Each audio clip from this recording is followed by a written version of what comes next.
Hello friends, आज हम 9th class की बुक बीहाइव का chapter 8 reach for the top के सेकंड पार्ट को करेंगे, जिसका नाम है मारिया सारापोवा। इसका फर्स्ट पार्ट संतोष यादव हम कर चुके हैं। पहले पार्ट में भी एक महिला के बारे में बात की गई है। इस पार्ट में भी मारिया सारापोवा एक महिला है, इनके बारे में बात की गई है। जिस प्रकार से संतोष यादव ने माउंट एवरेस्ट को 2 बार स्केल किया और एक अच्छी अचीवमेंट प्राप्त की, उसी प्रकार से मारिया सारापोवा ने टेनिस के फील्ड में अपने आप को फर्स्ट पोजीशन पर पहुंचाया। और कब पहुंचाया? 22 अगस्त 2005 में विमेन्स टेनिस में नंबर 1 पोजीशन हासिल की मारिया सारापोवा ने। आइए इनके बारे में कुछ जानते हैं कि इनका जन्म कहाँ हुआ, इनके पेरेंट्स के क्या नाम थे, क्या क्या इन्होंने खिताब जीते, क्या क्या अचीवमेंट्स इनकी रही है। 19 अप्रैल 1987 को इनका जन्म हुआ। वेस्टर्न साइबेरिया में एक जगह है नियागा, और नियागन में इनका जन्म हुआ। और नियागन कहाँ पे है? ये रशिया में है। यानी कि इनका जो जन्म हुआ है, इनकी जो नेशनलिटी है वो रशियन है। इनके फादर का नाम है यूरी सारापोवा और मदर का नाम है येलेना सारापोवा। जिस प्रकार से संतोष यादव ने अपने लाइफ में बहुत सारी प्रॉब्लम से झेली हैं, तब जाकर के कहीं नंबर 1 पोजीशन वर्ल्ड में अचीव की, उसी प्रकार से मारिया सारापोवा ने भी अनेक डिफिकल्टीज को फेस किया है।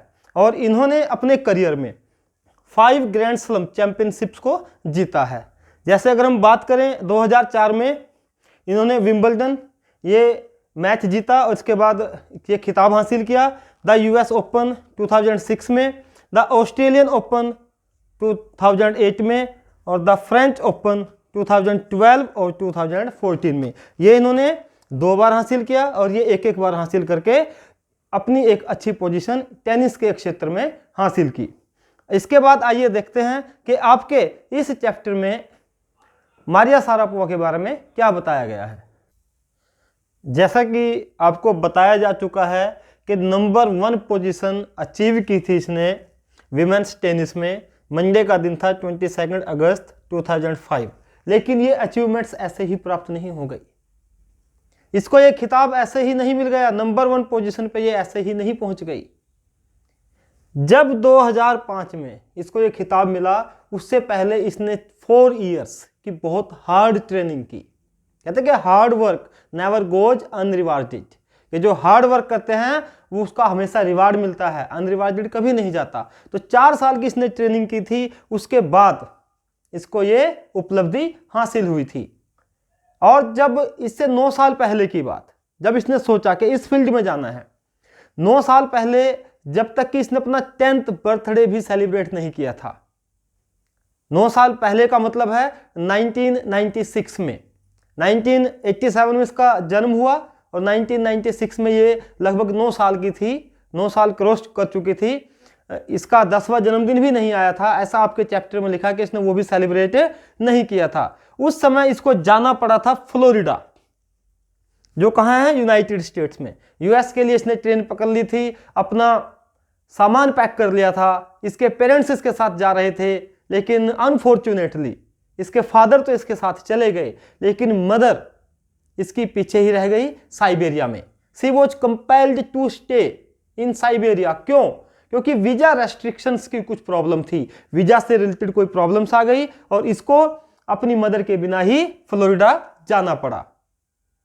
9 साल की उम्र में इस लड़की ने यह एहसास किया कि 2 साल का सेपरेशन, हार्ट रेंचड सेपरेशन, दिल को हिला देने वाला सेपरेशन अपनी मदर से कैसा होता है, अपनी माँ से दूर रहना कैसा होता है, इसने सीखा। और इसने 9 साल की उम्र में यह एहसास किया कि tennis excellence would only come at a price, कि अगर आपको टेनिस में एक्सेलेंट होना है तो आपको उसकी कीमत चुकानी पड़ेगी। और इसने क्या कीमत चुकाई?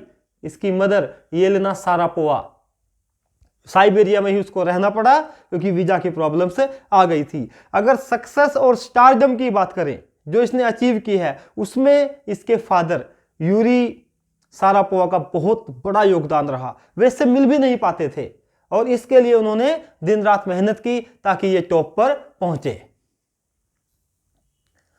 मारिया सारापोवा अपनी मदर से 2 साल दूर रही और उन बातों को एक्सप्लेन करती है कि मैं कैसा फील करती थी। अगर मैं मारिया सारापोवा के वर्ड्स को ही एक्सप्लेन करूं तो वह कहती थी, I used to be so lonely, बड़ा अकेलापन मुझे महसूस होता था। I missed my mother terribly, कि क्या करती थी कि अपनी मदर को बहुत बुरी तरह से याद करती थी, तड़पती थी अपनी माँ के लिए। इस प्रकार से इसने एक्सप्लेन किया है कि मैंने कितना कुछ पर्सनल तौर पर सहा है। और इसने ये भी बताया है कि मेरे फादर तो पैसा कमाने के लिए, ताकि मेरा करियर बन सके, दिन रात मेहनत करते थे, मेरे से मिल भी नहीं पाते थे। एक प्रॉब्लम और थी इसके साथ, क्योंकि ये सबसे छोटी थी वहाँ पर, जहाँ पर ये ट्रेनिंग के लिए गई थी फ्लोरिडा में। अभी 9 साल की उम्र थी, 10 साल की भी पूरी नहीं हुई थी। इसमें बताया गया है कि ये 10 साल से पहले ही, 10 साल की उम्र से पहले ही चली गई थी। तो इसको नींद जल्दी आ जाती थी। छोटे बच्चों को नींद बहुत जल्दी आ जाती है। ये जाती थी और 8 बजे सो जाती थी। फिर जो उसके सीनियर्स आते थे, वो तो बड़े थे, वो इसको जगाते थे। कितने बजे आते थे? 11 बजे। 8 बजे ये सो जाती थी, 11 बजे इसके सीनियर्स, और सीनियर्स इसको आकर के जगाते थे। इसको कहते थे कि उठो, रूम की सफाई करो। अब सीनियर्स हैं, कहना मानना पड़ता था। फिर ये उठती थी और रूम की सफाई करती थी, उसको क्लीन करती थी।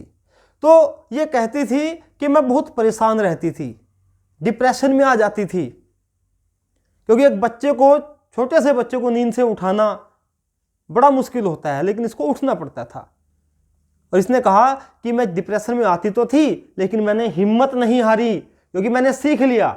मारिया सारापोवा क्या कहती है? I learned how to care of my self. मैंने सीखा अपनी केयर कैसे की जाए, कि मैं बहुत छोटी हूं, लेकिन मुझे नंबर 1 पे पहुंचना है, मुझे कुछ अचीव करना है, कुछ हासिल करना है। तो मैंने सीख लिया कि अपनी केयर कैसे की जाए। I never thought of quitting, मैंने कभी भी रुकने के बारे में नहीं सोचा। एक सामान्य व्यक्ति जब ऐसी समस्याओं से घिर जाता है तो वह भाग जाता है, छोड़ देता है कि मुझसे नहीं होगा। लेकिन मारिया सारापोवा एक मैसेज देती है हमें, कहती है कि I never thought of quitting because I knew what I wanted, क्योंकि मुझे पता था कि मुझे क्या चाहिए, और इसीलिए मैंने क्विट नहीं किया। मैं टेनिस को छोड़ करके नहीं भागी। और क्यों नहीं भागी? एक इतना प्यारा मैसेज, इतनी बढ़िया बात कही है मारिया सारापोवा ने कि उससे हमें भी कुछ सीख लेनी चाहिए। क्या कहा है? When you come from nothing, जब आप ऐसी जगह से आते हो कि आपके पास कुछ नहीं होता। When you come from nothing and you have nothing, क्या आप ऐसी जगह से तो आते ही हो जब आपके पास, you come from nothing, जहां पर कुछ नहीं होता और आपके पास भी कुछ नहीं होता। जहां से आप आते हो वहां तो कुछ है ही नहीं अचीव करने को, लेकिन आपके पास भी अपना व्यक्तिगत रूप से कुछ नहीं है। It make you very hungry and determined, कि यही चीज आपको हंग्री, आपके अंदर भूख पैदा करती है, आपको डिटरमाइंड, आपको एक दृढ़ निश्चय वाला व्यक्ति बना देती है।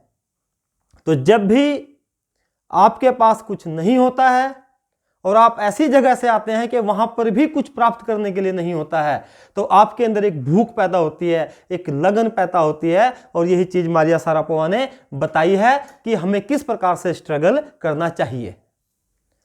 मारिया सारापोवा कहती है कि बहुत ज्यादा ह्यूमिलिएशन के बाद, इंसल्ट्स के बाद भी उसने हिम्मत नहीं हारी, और उसी हार्ड वर्क का एक रिजल्ट मिला कि women's singles trophy in 2004, Wimbledon जो ट्रॉफी है वो इसको अचीव हुई, क्योंकि 5 ग्रैंड स्लैम इसने जो है जीते हैं। उनमें से सबसे पहला जो इसने जीता था वो क्या था? विंबलडन इन 2004। और आगे चल करके 2005 में फर्स्ट पोजीशन, फर्स्ट रैंक इसने अचीव किया दुनिया में टेनिस के फील्ड में। तो ये कहती है कि ये सब कुछ क्या है? ये हार्ड वर्क का नतीजा है। इसने एक बात और कही कि यंगस्टर्स के अंदर सेंटीमेंट्स, फीलिंग्स कोई प्लेस नहीं रखते। इनको नहीं पता कि कौन कैसे आया है, कैसे किसने क्या अचीव किया है। उसके लिए तो ये है कि इसने अचीव किया है, ये नंबर 1 पोजीशन पर है। लेकिन जब लोगों को ये पता चला कि साइबेरिया के फ्रोजन प्लेन्स एरिया से, फ्रोजन प्लेन्स एरिया मतलब क्या है कि वहाँ के ज़्यादातर एरियाज में आइस, जो स्नोफॉल होता रहता है, कि फ्रोजन प्लेन्स एरिया से आई हुई ये लड़की, इसकी जो यात्रा है, जो जर्नी है यहाँ तक पहुँचने में, इसको ऐसे ही नहीं पहुँच गई, इसको बहुत मेहनत करनी पड़ी। इस चीज़ ने लोगों के हार्ट को टच किया, उनको फील करा दिया कि कितनी लेबर करके, कितना हार्ड वर्क करके ये लड़की यहाँ तक पहुँची है। और जब मारिया सारापोवा को ये पूछा गया कि आपका सक्सेस मंत्र क्या है, कैसे आप यहाँ तक पहुँची हैं, तो उसने बताया कि I am very competitive, I work hard at what I do. कहते हैं मैं बहुत प्रतियोगी रही हूँ, मुझे पार्टिसिपेट करना, कंपटीशन करना बहुत अच्छा लगता है और बहुत ज़्यादा कॉम्पिटिटिव हूँ मैं। और मैं क्या करती हूँ, आई वर्क हार्ड, मैं बहुत कठिन परिश्रम करती हूँ कि जो भी मुझे करना है तो करना है। उसके लिए मैं ये नहीं सोचती कि इस समय तक काम करना है या ये यहाँ तक काम करना है तो करना है, इट्स माई जॉब। मैं उसे अपनी जॉब मान के काम करती हूँ और यही मेरी सक्सेस का मंत्र है। इसी प्रकार से मैं यहाँ, मारिया सारापोवा ने यूएस में रह करके नंबर 1 रैंक हासिल किया, 5 बार उसने ग्रैंड स्लैम चैंपियनशिप्स को विन किया, जीता। तो उसकी जो भाषा है वो भी अब अमेरिकन हो गई है, अमेरिकन एक्सेंट, अमेरिकन प्रवाह उसकी भाषा में देखने को मिलता है। और वह कहती है कि मेरी जो स्पीच है वो उसमें अमेरिकन एक्सेंट है, लेकिन मैं रशियन हूँ और मुझे प्राउड है अपने रशियन होने पर। इस बारे में अगर मैं मारिया सारापोवा के शब्दों में ही आपको बताऊं, I am Russian, Maria Sharapova कहती है मैं रशियन हूँ। इट्स ट्रू, और ये बात सच है, that the US is a big part of my life, कि जो यूएस है, यूनाइटेड स्टेट्स है, वो मेरे जीवन का एक बहुत बड़ा हिस्सा है, क्योंकि उसने अपने जीवन का बहुत बड़ा हिस्सा कहाँ बिताया है, यूएस में, और वहीं पर रह करके उसने टेनिस में नंबर 1 पोजीशन हासिल की है। आगे कहती है but I have Russian citizenship, लेकिन मेरे पास रशियन सिटीजनशिप भी है, रशिया की नागरिकता भी है। कुछ देश ऐसे हैं, अगर आप वहां पर चले जाते हैं तो जिस कंट्री से आप जाते हैं आपको वहां की भी नागरिकता मिलती है, जिस कंट्री में आप जाते हैं आपको वहां की भी नागरिकता मिलती है। तो मारिया सारापोवा को यूएस की सिटीजनशिप भी मिली हुई है और रशियन सिटीजनशिप भी मिली हुई है। तभी वह कहती है कि आई हैव रशियन सिटीजनशिप, मेरे पास रशियन सिटीजनशिप भी है, my blood is totally Russian, मेरा ब्लड पूरी तरह से रशियन है। कहने का मतलब यह है कि जो मेरे एंसेस्टर्स हैं, जो मेरे पूर्वज हैं, मेरे पेरेंट्स हैं, वो रशिया से बिलोंग करते हैं। और आगे ये भी कहती है कि अगर रशिया ये चाहेगा कि मैं उनके लिए आने वाले ओलंपिक्स में खेलूं तो मैं उसमें जरूर प्ले करूंगी। जैसे कि सभी टीनेजर्स होते हैं, सबके अलग अलग हॉबीज होती हैं, तो ये प्लेयर तो थी ही, लेकिन इसकी हॉबीज भी थी। और हॉबीज क्या थी, फैशन, इसको बड़ा अच्छा लगता था फैशन करना, सिंगिंग, डांसिंग, अपने खाली समय में अपना टाइम ये पास करती थी फैशन से रिलेटेड चीज़ों को अडॉप्ट करके, सिंगिंग करके, डांसिंग करके। एक राइटर हुए हैं आर्थर कोनन, उन्होंने बहुत सारे नॉवेल्स लिखे हैं, उनके नॉवेल्स पढ़ना इसको अच्छा लगता है। जैसे शर्लॉक होम्स एक नॉवेल है इसका, वो भी इसने रीड किया है। तो बहुत सारे नॉवेल्स इसको इस ऑथर के पढ़ने अच्छे लगते हैं, जिसका नाम है आर्थर कोनन। और ये शाम के समय इवनिंग गाउन्स जो फैशनेबल होते हैं, जो इसकी बॉडी को फिट करते हैं, जो इसकी बॉडी पे अच्छे लगते हैं, उनको पहनना पसंद करती है। और इसको अच्छा लगता है pancakes with chocolate spread. Pancake एक प्रकार का केक होता है जो मिल्क, एग और फ्लोर के मिक्सचर को तल करके, फ्राई करके बनाया जाता है, उसके ऊपर चॉकलेट को स्प्रेड करके इसको खाना बहुत अच्छा लगता है। और फिजी ऑरेंज ड्रिंक्स, ये भी इसको बहुत अच्छे लगते हैं। कहने का अभिप्राय ये है कि इसका जो पर्सनल लाइफ है वो भी बहुत विशेष है। मारिया सारापोवा अब एक बहुत अच्छा रिच लाइफ एंजॉय कर रही है। और कुछ लोग शायद इस बात को माइंड करते होंगे कि भाई इतनी अमीर कैसे हो गई, लेकिन बहुत सारे लोग ऐसे हैं जो इस बात को माइंड नहीं करते, क्योंकि उन्हें पता है कि किस प्रकार से उसने मेहनत की है और कैसे इस पोजीशन पर पहुंची है। उसके अंदर टैलेंट था, उसके अंदर एक इच्छा थी सक्सीड होने की, सक्सेस होने की, कि वह सक्सेस होना चाहती थी, उसके एक अंदर एक लगन थी और हमेशा सेक्रीफाइस करने के लिए वह तत्पर रहती थी, रेडी रहती थी कि उसे अपने आप को इम्प्रूव करने के लिए टेनिस में अपना पोजीशन बनाने के लिए कुछ भी करना पड़े वह उसके लिए हमेशा रेडी रहती थी। और वह खुद कहती भी है कि of course money is a motivation, कि मनी जो पैसा है वो मोटिवेशन हो सकता है। आप किसी भी फील्ड में जाते हैं, किस लिए जाते हैं? कि उस बिजनेस में पैसा बहुत अच्छा है, उस खेल में पैसा बहुत अच्छा है, इस कार्य में पैसा बहुत अच्छा है, लेकिन उसके लिए करनी तो मेहनत ही पड़ेगी। तो मारिया सारापोवा कहती है कि बिल्कुल मैं मानती हूं इस बात को कि मनी जो है वो एक मोटिवेशन है। टेनिस इज अ बिजनेस, और टेनिस भी क्या है? एक बिजनेस है। टेनिस का एक बिजनेस है, एंड अ स्पोर्ट, और दूसरा क्या है? एक खेल भी है। But the most important thing is to become number 1 in the world. कहती है मैं मानती हूं कि टेनिस एक बिजनेस है, टेनिस एक गेम है, पैसा भी इंपॉर्टेंट है, मोटिवेशन का काम करता है, लेकिन सबसे इंपॉर्टेंट चीज, इनसे भी कुछ ज्यादा इंपॉर्टेंट है, और वो क्या है? वर्ल्ड में अपने आप को नंबर 1 की पोजीशन पर रखना। और यही वो चीज थी, दैट्स द ड्रीम, यही वो सपना था, यही वो बात थी, दैट केप्ट मी गोइंग, जिसकी वजह से मैं आगे की ओर बढ़ती रही। यानी कि नंबर 1 पोजीशन पाने के लिए मैंने खूब मेहनत की, मैं हमेशा रेडी रहती थी कोई भी सैक्रिफाइस करने के लिए, कितनी भी मेहनत करने के लिए। मेरे अंदर अपने टैलेंट को मैंने इम्प्रूव किया, और मैं सक्सेस होने की मेरे अंदर एक प्रबल इच्छा थी।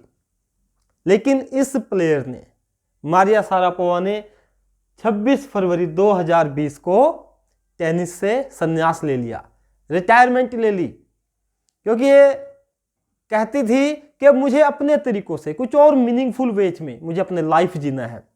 केवल मैं टेनिस में ही अपने लाइफ को नहीं रख सकती, मैं और भी लाइफ को एंजॉय करना चाहती हूं। और एक रीजन ये भी बताते हैं कि इसके शोल्डर में पेन रहना शुरू हो गया था। तो इस प्रकार से हमने मारिया सारापोवा के बारे में जाना कि कैसे मारिया सारापोवा ने प्रॉब्लम्स को फेस किया और टॉप पर पहुंची। आई होप आपको पूरी वीडियो, पूरी कहानी समझ में आ गई होगी। अगर अभी तक चैनल को सब्सक्राइब नहीं किया है, चैनल को सब्सक्राइब कर दें, वीडियो को लाइक करना, शेयर करना मत भूलिएगा। इसके क्वेश्चन आंसर्स और MCQs के लिंक भी आपको इसके डिस्क्रिप्शन बॉक्स में मिल जाएंगे। Thank you, have a nice time.